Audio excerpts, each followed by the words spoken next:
迎收看本期的直击美股，我是主持人米少于超。在美东时间9月1日截至收盘，道琼斯工业指数最高攀升至22,021.23点，是2周以来首次突破22,000点的关口。在本周五，美国劳工部公布的数据显示，美国8月非农就业人数增加15.6万，普遍低于市场的预期。此前接受 Market Watch 调查的经济学家平均预计8月的非农就业人数将增加17万人。飓风哈维对8月非农就业和失业数据，在分析师今天给出的报告中显示是没有明显的影响。家庭调查数据的收集也是在飓风前已经完成，而企业调查数据的收集在飓风前也基本完成。全国和受影响地区的收集率均处于正常的区间。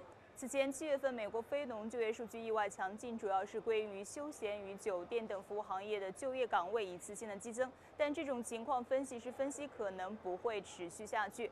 通过分析历年的数据显示，受季节性因素的影响，美国每年8月份的非农就业数据往往都会表现欠佳。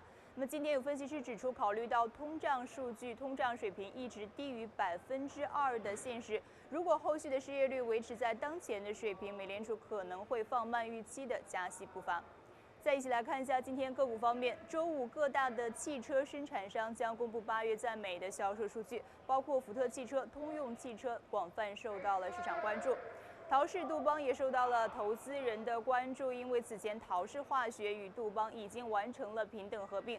此次合并也意味着有着121年历史的道琼斯工业平均指数的计算方法面临着改变。但是负责计算道指的公司表示，周五的指数变化不会造成该指数水平的任何中断。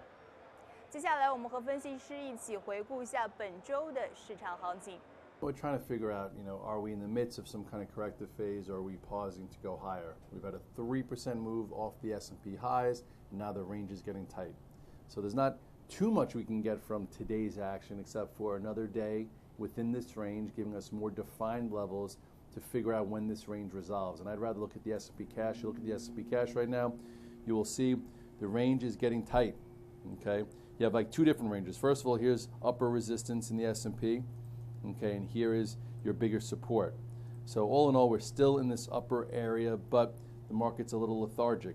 If you want to break it down one other level, okay, here is some micro resistance and micro support. So you have a range within a range. So if you actively trade, you have to kind of respect that. If you're a swing trade and you're long from the red dog reversal here, it doesn't really matter much. So I would write down 24.54. If it can get above this and stay above this, maybe it gets you a nice little move back to this descending trend line, and then above that it goes. If it happens to break below this, take some care that this 24.17 is your next support. Very, very choppy in a low volume last week of August, so I would just do less right now. BABA down 3 days had a tremendous run. It's allowed to come in, and I think a pull-in is welcome because traders and investors and hedge funds and institutions want to buy this thing. The question is, you don't want to buy it too soon because of the size of the run that it had. If you look at BABA right now, BABA to me, just had a 3-day pullback. I'd like to see it come in a little bit more closer to the 21-day, and I think it's a buyable spot. If you happen to have been short BABA, for a Q trade, I would have covered into today or covered some. You don't get 3 down days that often in BABA. Basically, this whole trend to the upside has been above the 8-day and the 21-day. So right now, just did get a little extended from all of that.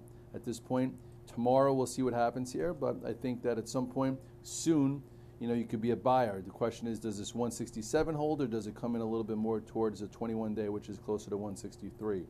As far as Baidu, not sure. Pretty potent down day, still in the upper range. It does not trade well to me. I think active traders will try and stay the course as long as it holds this area. But for the micro trader, it got below the 8-day, and couldn't break above this 230. So at this point, it's still in this range. If it starts to break below this, then perhaps some more momentum is lost and more time is needed. And then lastly, you mentioned JD. It lost momentum ever since the earnings.